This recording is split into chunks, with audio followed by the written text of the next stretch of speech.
Hello and welcome back to another episode of the Underscored Podcast, a podcast brought to you by Young Voices. I'm your host, Stephen Kent, Public Relations Manager and spokesperson for Young Voices. And we need to talk a little bit about the rise of democratic socialism. It is something that has, for some American actors and observers of politics, it has caught them off guard. There's been a lot of posturing for many years from the right that the Democrats were, of course, socialist, and then Democrats have subsequently denied it for years, really up until the 2016 election, when Bernie Sanders experienced a wave of support and popularity. Since then, democratic socialism has sort of gotten a new hearing, and socialism altogether has become sort of a subject of debate. What is it? What does it mean? Is its history as bad as people say it is? And what does it mean in the modern context? This, of course, has led to a lot of mudslinging and sort of about-face sort of approaches to critiquing different socialists within American politics. And it's worth noting that this has happened elsewhere. This is, the world does not revolve around Washington, D.C. The UK has experienced this for a much longer period of time than we have. But, in more recent history, the rise of Jeremy Corbyn, a socialist in English politics, is particularly noteworthy. And they went through the same sort of news cycle as we have seen with likes of Alexandria Ocasio Cortez. We have a Young Voices contributor on the line here by the name of Tom Westgarth. He wrote in the American Conservative, "Sneering did not stop Jeremy Corbyn, and it won't stop Ocasio Cortez." Tom, you are of the Newcastle area, but you are currently in Barcelona. Thank you so much for taking the time to join me on Underscored today. Oh, thank you so much. It's an absolute pleasure. How's Spain treating you? Oh, it's very good. I've been enjoying the sun and the beer. I'm trying to get a tan, but my pasty white skin is unfortunately failing me there. What kind of beer is popular in Spain? I know different regions of the U.S. have sort of different preferences, and as well in Europe. Is there sort of a flavor of the day or something that's popular over there? Oh, you're really pushing my cultural knowledge here. I'm going to feel disappointed if I'm wrong. But Estrella tends to be one of the more popular beers. So that's the Spanish one, and Moritz as well. So I'm in Barcelona normally, so it might be different in somewhere like Andalusia or another part of another region, as you say. It's still to be determined if I care more about liberty or beer, so I appreciate your insight on that from Spain. I'm really glad we could talk. I really enjoyed your op-ed that was in the American Conservative. This is like it's a annoying but also kind of scary topic. Like we've sort of heard in politics a long time about the danger of socialists, and now we're actually sort of faced with self-avowed socialists in American and British politics. Tell me a little bit about Jeremy Corbyn and his rise in the UK, and sort of where he is now as opposed to where he was when he began. Yeah, so something that you picked up on there was there's a very similar contemporary moment between British and American politics. And America's almost on this lag time, slightly lagging behind the UK. And we can see this with Corbyn. So in 2015, Jeremy Corbyn was elected as the leader of the Labour Party. And this signaled a shift to the left from what had been years of sort of centrist Labour government and then opposition parties. And Corbyn was effectively seen as an outsider. People didn't really take him seriously, a bit of a political dinosaur. He's been the longest or one of the longest serving MPs in Parliament. And when in 2015, there was basically no support for him. And Labour were about 20% behind in the polls, even in 2017. And suddenly, out of nowhere, when the general election came round, he ran this incredible scorching campaign, and for numerous reasons ended up actually getting 40% of the total electoral share, just behind the Conservatives. And now he's actually split the Conservative government so that there's now what's called a minority government, and the Conservatives don't actually have a majority of MPs in Parliament. And that's made a lot of problems for the Conservatives because they haven't been able to push through a lot of important policies. A great example of this recently is with the Brexit withdrawal agreement. If Jeremy Corbyn or if Theresa May even had done a better general election, then actually the Conservatives could have been on 400 seats, and that would have made it much more likely for them to get a withdrawal agreement through. But now we're at this place where we don't know what's going to happen there. The consistent story of sort of political underdogs and outsiders who sort of manage to elbow their way to prominence because all of the kind of buttoned up, normal cookie cutter style politicians laugh at them in the cloakroom and toast drinks to how weird they are. It's amazing how many times this historical cycle just kind of keeps repeating itself. Jeremy Corbyn is not a handsome, highly articulate or normal type of politician at all. And here he is, right along the likes of Bernie Sanders. It turns out people, voters are not as shallow sometimes as I think maybe pollsters or political scientists think they are. Like, they really are interested in some cases about what people are saying and not just what they look like. Where do you sort of see Jeremy Corbyn going in his career? And then we're going to kind of pivot over to AOC here in the U.S. Well, Jeremy Corbyn, there's a lot of criticism of the current Jeremy Corbyn opposition that it's kind of old socialism, 1970s style, and it's just rebaked in a particular way. But I do think that the Labour Party has rebranded in a new way. And they obviously, the big buzzword now is democratic socialism. And the thing that we share in common with the States is lots of people aren't really sure what this means, if it's just old school nationalisation and price controls, or if it's something new. And something that Jeremy Corbyn has done effectively, I think, is address the concerns of everyday people. He's made massive cases for reducing inequality. He has put out a coherent message about the environment that the Conservatives have been actually quite good on the environment, but I don't think they've really given a bold, grand narrative to inspire people to think the world is going to be okay. And he has really tried to tackle socialism in a way which has been ignored largely for the past 20 years of government. Now, the question for what is next for Jeremy Corbyn is a very tough one, because he ultimately wants to get into power. But the one thing that's stopping him from getting into power at the moment is everything going on with Brexit. And if Theresa May can't get a deal voted through, which is unlikely, that could mean that a Corbyn government could come through. And you think it's unlikely that she won't get a deal? No, it's unlikely that she will get a deal voted through. Okay. I think I'm not confident. However, Donald Tusk, this is a side note, Donald Tusk has come out today and said that we could only have an extension to Article 50, which is the mechanism which allows us to leave the European Union. We can only extend that beyond March the 29th if MPs vote for the Prime Minister's withdrawal agreement. So we'll see on that thread. But one more thing I will add, and this is, I do want to make clear that this isn't just old school socialism. I think they have tried to put in some brand new policies. There's talk of the Green New Deal here as well, which has obviously come from across the pond.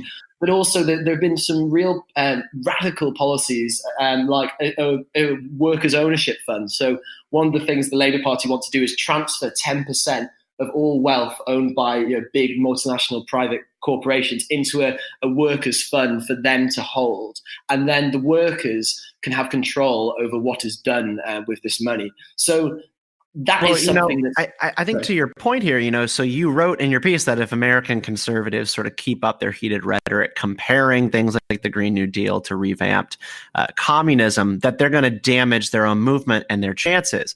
So you've basically said that people aren't taking their arguments seriously or in good faith, and they're just sort of brushing them off and not engaging with them. And that's sort of how they are taking root in the imaginations of people. So I'm curious then what you think. I mean, is it revamped, Communist Manifesto kind of material, or are they making something new? And is it really democratic in your view? Are they sort of acting in the belief, of the Western democratic consensus? Well, that's a really good question. And it's something that I think about a lot, because ultimately something that I believe is we have to judge these ideas on these merits. And that's something I talked about in the article. There's a lot that is, I think, dangerous about the possibility of a Jeremy Corbyn government, and not just a Jeremy Corbyn government, but Jeremy Corbyn government that is run by John McDonnell, who is a chancellor who actually has described himself as a Marxist in the past. So this isn't necessarily just some scaremongering when people call John McDonnell a Marxist. He would be the man, the Chancellor of the Exchequer, the head of the Treasury, if you like. And that would be something I think that would be fundamentally dangerous to the economy. I don't believe that democratic socialism is necessarily inherently democratic. One thing I ask a lot of people in labour circles that I know is they sort of say, if we just democratise it, it'll all be okay. We'll give workers, they can vote on things and that will happen. But listen, if you nationalise a water company and you then have votes on particular prices, who's really going to go down to your local sort of voting station on a Tuesday night and discuss these things? It will just create another layer of bureaucracy. It will create these vested interest groups, and the kind of people that will actually control the saying of things will be the people that you least want to actually control. It will be the radicals, the hardcores that only care about this and have no other social lives really, and they just sign e-petitions and do everything else. That's all they do. And right. Yeah. I know we're on the same page about a lot of stuff. I guess I was just kind of surprised to see, you extend that branch to Bernie Sanders and AOC and say, like, well, they're not calling for the abolition of property rights. That's not something they've ever suggested. And that even like people left of Bernie basically just say that he's a cop-out because he isn't calling for the nationalization of industries. And I guess I just feel like that's just a really very good faith, approach to dealing with these folks, instead of saying like, well, they're actually politicians trying to deal somewhat with the American mainstream and maybe they're not being sincere. Yeah. And this is something that really is right at the heart of what I was trying to add. And what I've seen, and it's frustrated me a bit, is that commentators in the US, particularly conservative ones, they are adopting these very similar tactics to the British press. So Jeremy Corbyn, instead of really having his ideas, even though they're littered with errors, there's lots of talk about modern monetary theory, which has been sort of slipped into ideas of the Green New Deal that people aren't really engaging with. Instead, we mock at his poor grades at school, even though he went to a very expensive public school, and his dating history. And if like you say, you have these sort of throwaway comments labeling him a Marxist or constantly linking him to terrorist organizations. I mean, there was this one story that was ran that said that he was actually a communist spy. And like you said, people aren't going to take these ideas seriously. A lot of people do actually. Yeah, and fans of AOC love it when she gets to bat back the oversteps of conservative media. When she gets just awful attacks or sort of intrusive privacy invasions, like with the Daily Caller most recently. Yeah. She gets to basically clap back at them on Twitter, and it just lights up her fans, and people who are maybe on the fence about her can very clearly then sort of go over to her side, and it sort of debases the entire rights case against her. No, I think that's absolutely right. And one of the problems, I think people underestimate her in certain ways, particularly on social media.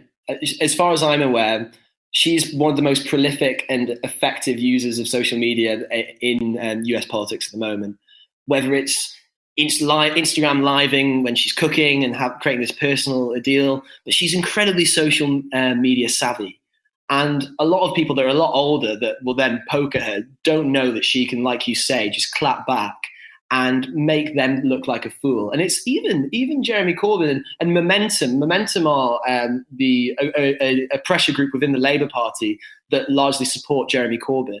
And their social media output was absolutely incredible as well. Whenever somebody would try and really poke fun at Jeremy Corbyn or smear him slightly unfairly, then they were able to produce the best responses, and it made the critics look out of touch, like they didn't understand. And it was a case of the boy who cried wolf almost, because then when people actually have legitimate concerns and then criticize them, the public will just go, oh, well, this is just a smear, you don't care.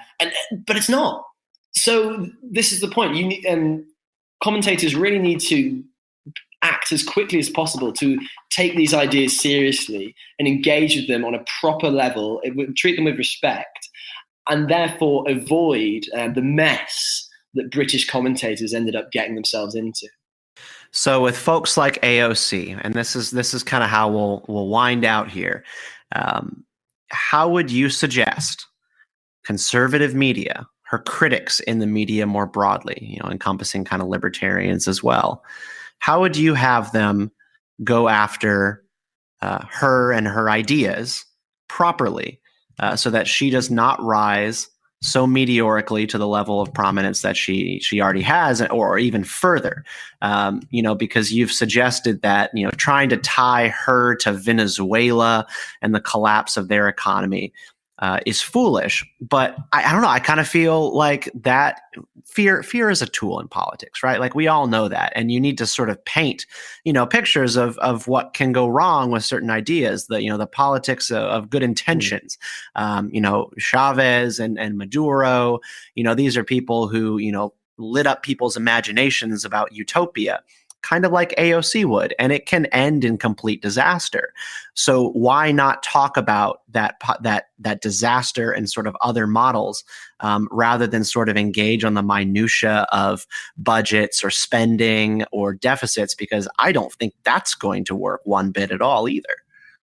Yeah, so I don't think it can really be a case of one or the other, because like you say, if you get bogged down in the statistics, then there's not going to be this low resolution or this grand narrative sort of storyline that can really take people with you across into the booths and then obviously into government.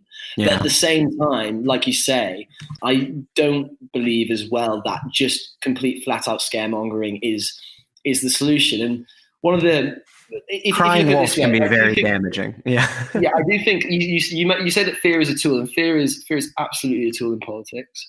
But I think what we've seen recently is when people feel like they've got nothing really to lose, fear doesn't matter to them. We saw it with Brexit in the UK. All the economic forecasters, all the big institutions, whether it was the Bank of England or the government, or even Obama came across and said that Brexit would be an absolute disaster. You had all the kind of technocratic elite claiming that Brexit would not be beneficial, and people just ignored it because they didn't feel like anything had been working for them for the past generation. And there might be a fear with that with someone like AOC or Bernie.